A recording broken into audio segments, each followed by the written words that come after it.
Project Management for the Masses podcast, episode 33.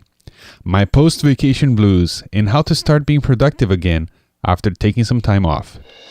Project managers, have you ever felt like you should get that promotion or a better job? Start a business. Write that book. Have you ever felt you were made for more but didn't know where to start? Welcome to the PM for the Masses podcast with your host, Caesar Abaid. Learn from the experts. Think outside the box. Have a voice, network, and be extraordinary. PM for the Masses podcast. All right, everybody, I'd like to apologize for the delay here with episode 33. If you've been noticing, and I know that some of you have because I've been receiving a few emails from some of you guys, and I appreciate, the concern. If you noticed, it's been 2 weeks since my last episode, and I don't like to do that. I like to put these episodes out on a consistent basis. And it just didn't happen, and then I got into a situation in that I don't know, in my mind I was kind of stuck and a little bit paralyzed, and not just about the podcast, but about a lot of things. So I just decided to, maybe this is a good theme for an episode. So I skipped last week, and I was supposed to release this episode last night, and it didn't happen. So I thought a lot about this today, decided to do it today. So it's Monday night, and if you're listening to this way into the future, it won't really matter to you, but just so you know, last week there was no episode. So I apologize for that. So here's what's happening. I went, as you know, if you've been listening to the show, I just came back about a week and a half ago, from some time off in Florida. It was a delightful time. Amy and I and little baby Lucy, we just met with two other couple friends down in Florida for about, I think it was 5 days that we were down there. And for the first time, we managed to leave our two older kids back home with family, and we basically just we took some time off, and for the first time, I've taken time off before, but for the first time I was able to kind of really disconnect. I brought my laptop with me, and I don't think I used it once. I used my iPhone because we were texting back and forth to organize where we're gonna meet for dinner, things like that. But when it comes to work, I think I did a pretty good job before I left to make sure things were in place, and some of the things were in cruise control, so I wouldn't have to worry about work while away. And for the first time, as I said, I was able to actually, turn off, and enjoy my time. It was a delightful time, delicious food, great weather, and yeah, great times were had by all. But I came back, and something unexpected happened. I just got into this. I know that there's a name for it now. It's called the post-holiday blues. And I'll describe here, briefly the symptoms here, and then you can tell me if this resonates with you. I felt like I had no energy. I felt a sense of overwhelm, and I felt like I had way too many priorities. It's almost like I woke up and realized how many projects I had taken on, and how many goals and how many commitments I had, taken upon myself. And then I felt frozen, paralyzed, like I couldn't do much at all, And I felt stuck, So for example, I would come to work in the morning and go through my projects and my things that I needed to take care of, and it just seemed like too much, and I didn't know where to start. Even though I knew where to start, I had it organized, so I knew what the next actions were for each and every single thing. But just the greatness of it all, of all the commitments that I have in my life, just overwhelmed me. And I realized that was a feeling that I had before. and I will have that every once in a while. It just didn't last. Usually doesn't last as long as it did after I came back from my break. So I also thought that since I am going through this, maybe some of you are going through this right now, or have gone through this, or maybe will go through this in the future as well. So I decided to share with you my thought process here, and now I'm pretty sure, I'm 100% sure that I'm out of this place. I just wanted to share with you what worked for me, and this may help you either now or in the future. All right, so before I share my thought process here, just wanted to right from the get-go, what happened to me was not the result of bad project management or bad, personal productivity management. As I said, before I left for vacation, things were really well organized, and they still are. I still have all my projects lined up in my system. I still know the activities that need to take place, next actions, things like that. So this is not a result of poor planning. All right. So if you listening right now are perhaps in a more constant place, of no control, like this feeling of being out of control, the problem might not just be a temporary funk. Let's put it this way. It might just be that, well, you're really out of control, and then you need to have, before we even touch on the topics here, you need to kind of have your house in order, and this episode is not about that, and maybe I just don't think I can cover this in one episode, how to implement a productivity system. But if you'd like some inspiration, you can go back to episode 3 of the show. You can find this at pmforthemasses.com/3. And I spoke with David Allen, from Getting Things Done on how getting things done really changed my life. And maybe it'll serves as inspiration for you, and then you can pick up that book and read it and start implementing that. So I assume here that you have a good system already to keep track of your projects, both personal and professional. So the question here is, what do you do when your life is seemingly under control, yet you feel paralyzed? And this is what happened to me. I would get to work in the morning, look at everything I had to do, and I would just not feel motivated to do anything, and this is what I figured, for the number one thing that I think happens in that situation is that before I left for vacation, let's say I put the car in cruise control and I jumped out. Okay. So the car's been driving down the highway by itself, and now I'm back. I went away. Now I'm back, and now I feel like I need to jump back into this car. And when we are involved in our projects or in our commitments on a daily basis, we kind of we're walking along with it as it progresses, right? As we get closer to our goals, to our deliverables, we're there along the way. When we step away and then come back, it feels like now we need to catch up, even though that might not be the case. There's this thing in our psyche that tells us that we've been out of the loop, So this is, I think, for me, this is what started it all, and that's why I couldn't, get myself organized to keep moving forward. So this is some of the solutions that I came up with, and it helped me get out of this position. And I posed this question on the Google Plus community, and I had some great feedback from some of you guys. So thank you very much. And I tried to implement some of them, and this is what worked for me.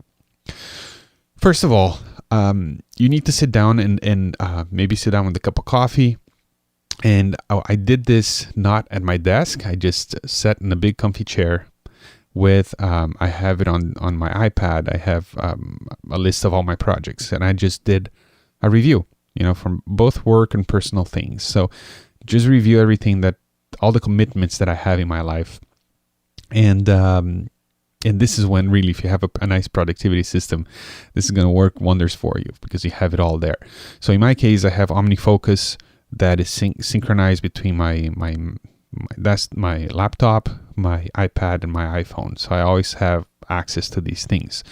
So I just sat down and I reviewed without making any decisions about anything. Just go through everything. Okay, this is, for example, PM for the Masses is one of my ongoing commitments. So, okay, what do I need to do now that I'm back? Okay, I need to work on episode 33. So, okay, that's mental note, and then on to the next one. So now you have a nice big picture of everything that you've taken on. And this was really helpful for me because I was able to see, okay, well, yeah, you know what, this is not well defined. I need to define a better deliverable here so I can work on creating tasks and activities for this or that to happen. So that, and it's also a reminder that you do have things under control. It's just that your mind needs some like a kickstart, right? Now, what's the big deal? I do this on a weekly basis anyways, right? So, but that didn't help much. It helped, but I still felt a little bit, paralyzed. So what I decided to do was to take it on a daily basis, right? So for example, I would get to work in the morning and there'd be 2 or 3 things that were really heavy on my mind. These are things that I need to take care of right now.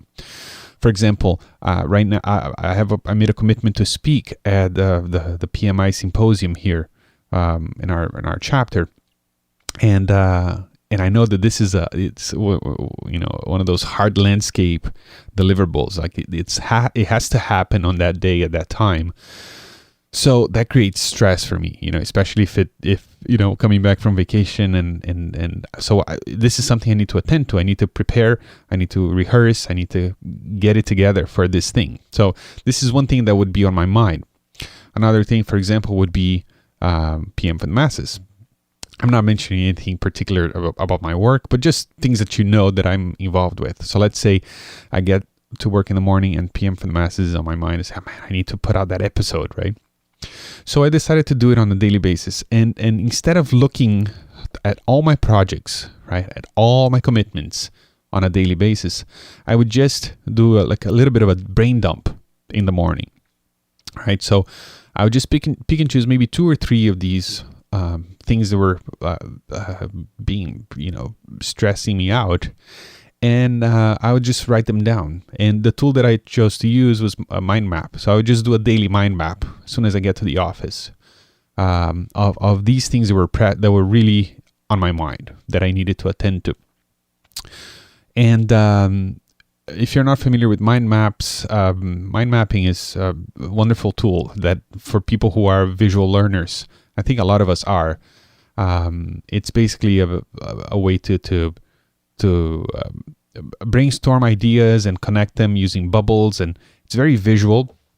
And there's 2 tools that I use. One is mindmeister.com, and I'm gonna add a link to Mindmeister on the show notes for today's episode.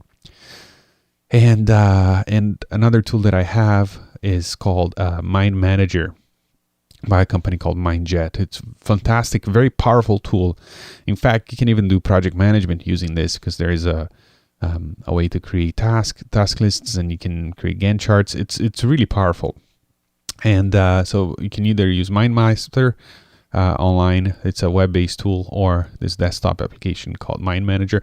And there's a variety of other mind mapping applications that you can use. But what I would do, I would get to work in the morning, open up Mind Manager, and just do 2 or 3 bubbles, and each bubble would be named after the commitment that was weighing on my psyche. So, for example, PM for the Masses, I would just write down PM for the Masses episode, and then after that, after I had the main bubbles, I just do a level of sub, a second level of bubbles that related to each one of those topics. So, for example, PM for the Masses, I would create 2 or 3 other bubbles underneath that. One, for example, saying outline episode, and another one is schedule time to record, right? So now, and then I would move on to the next item. So let's say PMI symposium talk, and and then work on that, create 2 or 3 tasks that I could do that day, right? What's the point of this? The point of this is use 1 or 2 projects a day that you can make progress on, and try to forget about everything else, right? So you come up with short, actionable steps to take care of these top energy draining priorities, right? And I would suggest you do this outside of your main productivity system. So in my case, it would be an independent mind map, not related to my OmniFocus, not related to anything else that I use. It's just for that day, right? The other thing that I did was regarding email, because email comes in, and the messages that come in will be related to all sorts of different things. So for example, I'd be working on this, let's say on this podcast episode. If I look at my email right now, I could pull it up right now, and I can guarantee you that there's going to be 2 or 3 new messages since I started this recording. And these 3 messages are related to 3 different commitments I have in my life. You know, one message would be about one of my clients. Another message would be about, who knows, somebody mentioned me or RPM for the Masses on Twitter, and I need to, reach out to this person. And a third message might be related to, I don't know, the PMI chapter here. So my point here is about email. Look at email just once or twice a day, okay? Or even or more frequently, but look at email when you want to look at email, not when email comes. So if you listen to my conversation with David Sparks back on episode, I'll tell you what the episode number is. What was it? Episode 28. If you listen to that, you might, if you heard it, if you had the time to had the opportunity to listen to it, you will remember that he recommended you kill the ding on your cell phone, right? So since my conversation with David Sparks, I actually turned off notifications on my iPhone, my iPad, and on my laptop for new email. So I do not get notified at all when there is a new email in my inbox. And that was a major game changer for me, because now I'm in control. I look at email when I can, not when it comes, right? So that does 2 things, for your mental state. Number 1 is, okay, I'm in control of email and I'll look at it whenever I want. And number 2, it avoids this trap of being reminded of all these other commitments that you have when you don't have the mental bandwidth to deal with them right then, right? So take charge of what you allowed to call for your attention, right? And email is definitely not one of those things for me, and I don't think it should be for you either. And that really helped me get out of this funk.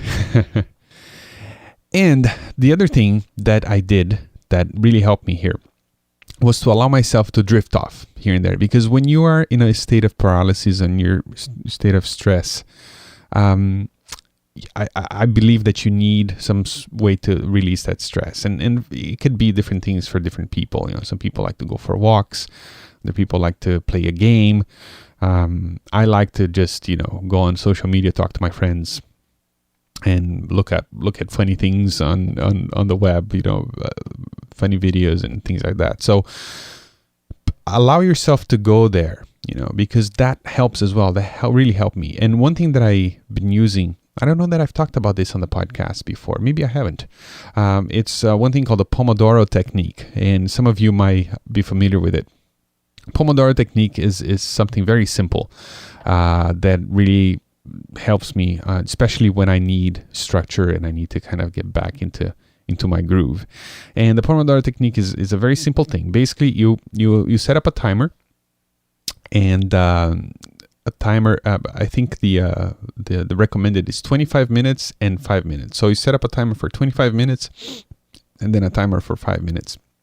And for those 25 minutes, you work on the task at hand that you need to work on. And then when that timer's up, the timer for 5 minutes comes on, and then you have 5 minutes to do whatever you want. waste time, play a game of Tetris, whatever you want to do. So there are variations of this Pomodoro technique. Some people do 45 minutes of work, 15 minutes off, whatever works for you. And then you can allow yourself, okay, I'm going to work on this task here for 3 Pomodoro units, so meaning I'm going to work on it for 3 25-minute chunks with 5-minute breaks in between. The reason it's called Pomodoro. Pomodoro means tomato in Italian, and the timers that the first timers that were used for this technique were kitchen timers, and they were in the shape of a tomato. I think that's why they're called the Pomodoro technique. But I'm gonna add a link to on the show notes today for more information on the Pomodoro technique. And Pomodoro technique does a number of things. Number one is it allows you to plan your day better. So let's say I need to work on this project for 3 hours, or on this task for 3 hours. You can divide that up into Pomodoro units, and then say, well, I need 5 Pomodoro units to do this, and then you set yourself up for success by planning ahead. The other thing is it really helps with distractions, because for example, if, let's say, 15 minutes into my task, into my Pomodoro timer, I get the urge to drift off or to go, and I'm tired or I need to stretch or whatever.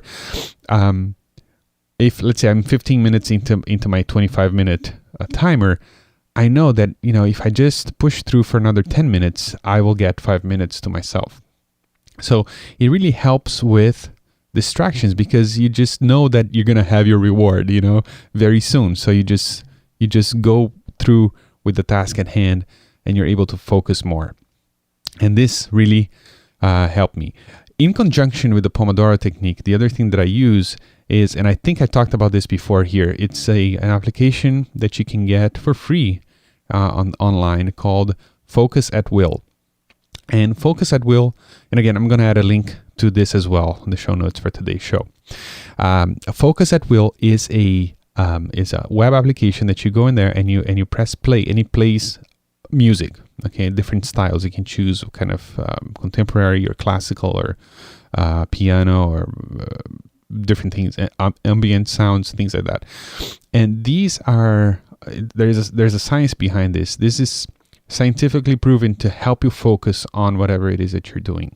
It's music that you don't know. It's unknown melodies. So, it sounds weird, but it really works for me and for a number of my friends who use this as well. So you press play and you do your Pomodoro thing, and all of a sudden you spend 25 minutes working on this thing without much distraction at all. So I really recommend that. So, in short, do a daily brain dump in the morning. You can use a mind map, or you can use an outline, or you can use pen and paper if you want. Think about what's tugging at your psyche the most today, right? And use 1 or 2 of these projects a day to make progress on, right? Choose 1 or 2, the ones that are really weighing you down.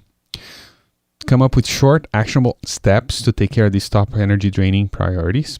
And then do it outside of your main productivity system. Do not make that into to-dos in your to-do list. Do this separately just for today, because you need to focus on this today so you can get some of that weight off your brain.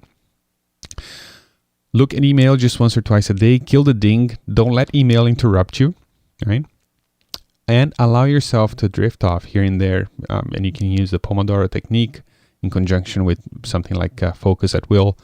Another thing that you can do too that helps me, and I did this a couple times this week, is to actually get out of the office and go to a coffee shop and work there. I found that the change of environment really gets my brain juices going, and it helps me be more productive and just it puts you in the mood to be more productive, and that really helped. And then once things start to take shape again, right, and you feel like you're more in control, then you go back to your original system. In my case, it's my own implementation of getting things done, or whatever else you have in mind, whatever system you have that you learn to trust. Once that's back on track, and then you can go back to it, and then you're going to be back at being productive and being the awesome project manager, husband and father, and friend that you are. So that's it. I hope this was helpful. It's a short episode today, and it's I didn't announce it at the beginning, but it's a solo show. I don't have a guest with me today, but this is something that was really speaking, to me here as I went through this this dark valley in the last couple of weeks. So I hope this was helpful. If you have any questions about any of the things that I talked about today, if you think this doesn't make any sense at all, or if you think it's really helpful, just let me know by going to pmforthemasses.com/33. And it's great to do a show solo here without any guests. And I hope that my insights here are helpful to you. And let me know if you are going through something like this and you'd like a sounding board, somebody to talk to about, and somebody to motivate you. I'll be happy to talk to you about this. So again, go to pmforthemasses.com/33 and let's take the conversation from there. One last thing, I really recommend you join our PM for the Masses Google Plus community. We're almost at 200 members there. The conversations are always fascinating, and there's a solid group of project managers who participate there on a regular basis. And the brain power that's there, it's really impressive. I mean, people ask questions there, and the answers that I see from the members are just mind-blowing. Very, very, very, very useful if you're a project manager and the content here of the show resonates with you. And there's a cool back and forth between the podcast and the Google Plus community, and things that I talk about here today we'll be discussing there tomorrow, and vice versa. So I really recommend. And the way to find it, you can either go to today's episode by going to pmforthemasses.com/33, or you can just go to pmforthemasses.com/Google, and it's going to take you there. It's going to redirect you to the Google Plus community. And again, we're almost at member number 200. That'd be really cool to reach that milestone. And that's it for the show today. I hope this was helpful, and I will speak to you again next week. And until then, remember, my friends, that life is a project and you are the manager. Ciao, ciao. Thank you for listening to the PM for the Masses podcast. Tune in next week for more great ideas on how to manage your projects better and truly stand out in your industry. pmforthemasses.com